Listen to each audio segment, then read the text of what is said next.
आप 10वीं पास हैं और रेलवे में सरकारी नौकरी का सपना देख रहे हैं। क्या आप जानना चाहते हैं आरआरबी ग्रुप डी में काम क्या करना होता है, कितनी सैलरी मिलती है और कौन फॉर्म भर सकता है। आज इस वीडियो में मैं आपको आरआरबी ग्रुप डी की पूरी ए टू जेड जानकारी देने वाला हूं, बिल्कुल आसान भाषा में। इसलिए वीडियो को पूरा जरूर देखें। वीडियो पसंद आए तभी लाइक शेयर करें। काफ़ी इन्फॉर्मेटिव वीडियो हम बना रहे हैं, ठीक है। नमस्कार दोस्तों, स्वागत है आपका हमारे यूट्यूब चैनल पर।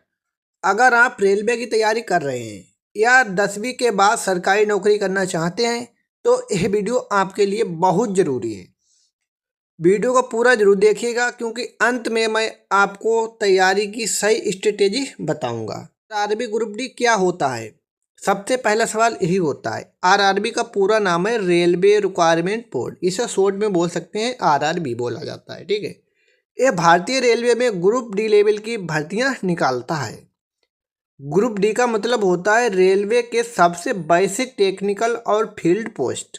ये सबसे बेसिक पोस्ट होती है, हम कह सकते हैं पहले नंबर की भर्ती जो हमारी होती है रेलवे के अंदर। रेलवे के अंदर बहुत सारी भर्तियाँ निकाली जाती हैं और ये हमारी सबसे पहले नंबर की भर्ती कही जा सकती है।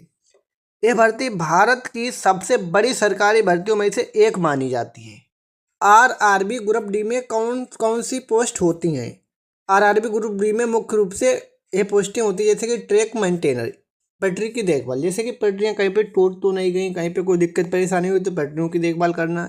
हेल्पर और असिस्टेंट के रूप में कार्य करना। इलेक्ट्रिकल, मैकेनिकल, सिग्नल विभाग में भर्तियाँ निकलती हैं। इसके बाद पॉइंट्समैन और हॉस्पिटल अटेंडेंट, इन सभी का काम फील्ड में होता है। फील्ड मतलब इनके ऑफिस वगैरह में नहीं होता है। रेल की पटरियों से इधर उधर घूमना फिरना और देखना, कोई चेक करना, कोई भी समस्या समाधान हो तो ये चीज़ें करनी होती हैं।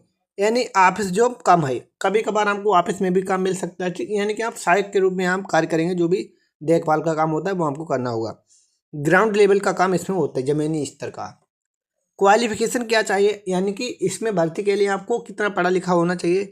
तो कम से कम 10वीं पास। यदि आप 10वीं पास हैं या आईटीआई, कुछ पोस्टें हैं जिनमें कहा जाता है कि आईटीआई किया हुआ हो तभी ये फार्म भर सकता है, ठीक है। कुछ पोस्टें आईटीआई मांगती हैं, बट बहुत सारी पोस्टें हैं जो 10वीं पास ही मांगती हैं केवल, ठीक है। अगर आपने ग्रेजुएशन किया है, यदि आप हाई स्कूल के बाद आपने इंटर भी कर लिया, इंटर के बाद आपने कोई सा भी ग्रेजुएशन कोर्स कर लिया है, तो भी आप फार्म भर सकते हैं क्योंकि न्यूनतम क्वालिफिकेशन इसमें 10वीं ही मांगी गई है, ठीक है। तो आप इजे इसमें फार्म भर सकते हैं। एज लिमिट क्या है, यानी कि इसमें फार्म भरने की शुरुआती और लास्ट एज क्या है? तो न्यूनतम एज 18 वर्ष है इसमें। जब तक आपकी 18 एज नहीं होगी तो आप इसमें फार्म नहीं भर पाएंगे। 15 से 16 साल में हाई स्कूल हो जाता है, बट उस समय हमारी एज भी नहीं होती है, ठीक है। तो यदि 18 साल एज हो गई हो, इंटर में या ग्रेजुएशन में पढ़ रहे हैं, तो आप उसके साथ में इसमें फार्म डाल सकते हैं और तैयारी कर सकते हैं। अधिकतम आयु आपकी 33 वर्ष होनी चाहिए। यानी कि बहुत से लोगों की एज निकल भी जाती है, तो पता ही नहीं चलता कौन सी भर्ती में फार्म डालना चाहिए, कब डालना चाहिए, तब तक एज भी निकल जाती है। यदि आपकी 33 साल एज हो गई तो आप इसमें फार्म नहीं भर सकते हैं, या आप भर भी सकते हैं। कैटेगरी के अनुसार एज छूट में आप आते हैं। जैसे कि ओबीसी, एससी, एसटी को सरकारी नियम के अनुसार छूट भी मिलती है। किसी को 2 साल, किसी को 3 साल, किसी को 5 साल। यदि उस छूट की कैटेगरी के अंदर यदि आप आते हैं तो आप इसमें फार्म ईजिली से भर सकते हैं। आरआरबी ग्रुप डी में सैलरी कितनी होती है? सबसे बड़ा सवाल यही होता है, सैलरी के बारे में हर कोई जानना चाहते हैं। तो बेसिक पे 18,000, यानी कि इसकी जो शुरुआती सैलरी वो 18,000 है। इस 18,000 सैलरी के अलावा भी इसमें बहुत सारी सुविधाएं आपको मिलती हैं, जैसे कि डीए है, एचआरए है, टीए। कुल मिलाकर शुरुआती सैलरी लगभग 22,000 से 28,000 तक पहुँच जाती है। इस मामले में इसमें जो सैलरी वगैरह भी ये भी बहुत अच्छी देखने को मिलती है। इसके अलावा आपको सरकारी जॉब होने के कारण और भी लाभ मिलते हैं, जैसे कि पेंशन आपको मिलती है, मेडिकल सुविधा मिलती है, रेलवे पास बन जाता है आपका, प्रमोशन का मौका मिलता है।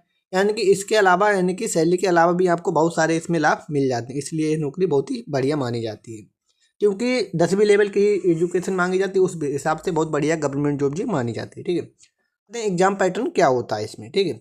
तो आरआरबी ग्रुप डी में मुख्य रूप से 4 स्टेजेस होती हैं। पहला सीबीटी, यानी कि कंप्यूटर बेस्ड टेस्ट, यानी कि कंप्यूटर की स्क्रीन पे क्वेश्चन प्रश्न आएंगे, तो उसे देखकर आपको उसके टिक देने होंगे, यानी कि उसे हल करना होगा। यानी कि आपकी लिखित परीक्षा इसमें नहीं होगी। कंप्यूटर बेस्ड थोड़ी बहुत आपको कंप्यूटर की नॉलेज हो, ठीक, और आप इजीली से कंप्यूटर में इसका टेस्ट देंगे, ठीक है। पेपर होगा कंप्यूटर पर आपका। इसके बाद पेट, यानी कि फिजिकल एफिशिएंसी टेस्ट, यानी कि शारीरिक आपकी जैसे दौड़ वगैरह, दौड़ है और आपका वजन वगैरह कितने मेहनती हैं आप, इस चीज़ें भी चेक की जाएंगी। डॉक्यूमेंट वेरिफिकेशन, आपके डॉक्यूमेंट सही हैं, जैसे कि हाई स्कूल की मार्कशीट, आधार कार्ड और जो भी आपके डॉक्यूमेंट लगते हों वो सभी सही हैं या नहीं। इसके बाद मेडिकल टेस्ट, आपका फाइनल मेडिकल होता है जो भी भर्ती मांगती है, ठीक है। तो सीबीटी में कौन कौन से विषय आते हैं, जैसे कि गणित आती है, बेसिक 10th लेवल की ही गणित आती है, रीजनिंग आती है, सामान्य ज्ञान आती है और सामान्य विज्ञान भी आता है। सामान्य विज्ञान यानी कि जीके, ठीक है। तो कुल इसमें 100 प्रश्न होते हैं, 25-25, ठीक, चारों विषय में 25-25 प्रश्न होते हैं, जो 90 मिनट का पेपर होता है उसमें आपको करने होते हैं। पेट में क्या करना होता है, यानी कि जो फिजिकल एफिशिएंसी टेस्ट होता है उसमें क्या होता है, तो पुरुष उम्मीदवार के लिए 35 किलो वजन उठाकर 100 मीटर चलना होता है। इसके साथ ही 1000 मीटर दौड़ 4 मिनट 15 सेकेंड के अंदर करनी होती है। इसलिए आपको फिजिकल फिटनेस ये भी मेंटेन करनी होगी, तैयारी इसकी भी देख करनी होगी, ठीक है। और महिला उम्मीदवार के लिए 20 किलो वजन उठाकर 100 मीटर चलना होता है। 1000 मीटर दौड़ 5 मिनट 40 सेकेंड के अंदर कवर करनी होती है। अब बात करते हैं सिलेबस की तैयारी कैसे करें, ठीक है। अगर आप एसएससी या आरआरबी एनटीपीसी की तैयारी कर रहे हैं, यानी कि आपका ग्रेजुएशन कंप्लीट हो गया है और इंटर और ग्रेजुएशन आप कर चुके हैं और किसी अन्य सरकारी नौकरी की तैयारी आप करते हैं जो रेलवे के अंदर ही आती है, तो उसका सिलेबस काफ़ी हद तक ग्रुप डी से मेल खाता है, ठीक है। तो आप उसके साथ साथ इसकी भी तैयारी कर सकते हैं, इसमें भी फार्म डाल सकते हैं। रोज़ 2 से 3 घंटे पढ़ाई करो, ज़्यादा नहीं तो 2-3 घंटे डेली पढ़ाई करो। पिछले वर्ष का पेपर हल करो, जो पिछले वर्ष पेपर आया था उसे हल करना सीखो। फिजिकल की तैयारी पहले से शुरू करो, क्योंकि बहुत से लोग फिजिकल में ही निकाल दिए जाते हैं, रिजेक्ट हो जाते हैं, तो फिजिकल की भी तैयारी करना जरूरी होता है। क्या आरआरबी ग्रुप डी आपके लिए सही है, ये सवाल भी बहुत इंपॉर्टेंट है। अगर आप जल्दी सरकारी नौकरी चाहते हैं, क्योंकि बहुत से लोग चाहते हैं कि सर 10th होने के बाद ही सरकारी नौकरी लग जाए, तो ये बहुत ही बढ़िया ऑप्शन है, तो इसे हमें आपको फार्म डालना चाहिए। फील्ड जॉब से दिक्कत नहीं है, बहुत से लोगों को सोचते हैं कि हमें ऑफिसी जॉब चाहिए, तब आप इसमें फार्म ना डालें। यदि आप फील्ड जॉब करना चाहते हैं तब आपको इसमें फार्म डाल देना चाहिए। स्थिर इनकम चाहते हैं, यानी कि फिक्स सैलरी आपको मिले महीने की महीने, ठीक है, तो इस प्रकार से तो आप इसमें फार्म डाल सकते हैं। तो आरआरबी ग्रुप डी आपके लिए एक अच्छा विकल्प हो सकता है, यदि तीनों कैटेगरी ए वाली यदि आपकी सही है, ठीक है, तो आप इसमें फार्म इजीली से डाल सकते हैं। लेकिन अगर आप ग्रेजुएट हैं और ऑफिस जॉब चाहते हैं तो आरआरबी एनटीपीसी ग्रेजुएट लेवल भी देख सकते हैं। हर साल भर्तियां निकलती हैं, आपको समय देखना है, चैनल को सब्सक्राइब कर लें, क्योंकि इसी प्रकार की इन्फॉर्मेटिव वीडियो हम आपके लिए लाएंगे, जिससे आपको पता चलेगा कब कौन सी भर्ती निकलती है, आप उसमें फार्म डाल पाएंगे। तो दोस्तों, आरआरबी ग्रुप डी एक शानदार अवसर है, खासकर 10वीं पास स्टूडेंट के लिए। 10वीं पास स्टूडेंट के लिए सबसे खास मकसद यही है, अगर आप सही रणनीति से तैयारी करें तो चयन होना बिल्कुल संभव है। तैयारी वगैरह करें सही से तो चयन हो सकता है। अगर आपको ये जानकारी काम की लगी हो तो वीडियो को लाइक करें, चैनल को सब्सक्राइब करें और कमेंट में बताएं आप किस परीक्षा की तैयारी कर रहे हैं, उस पर भी हम आपको जानकारी प्रोवाइड करेंगे, ठीक है। थैंक यू दोस्तों, मिलते हैं नेक्स्ट वीडियो में।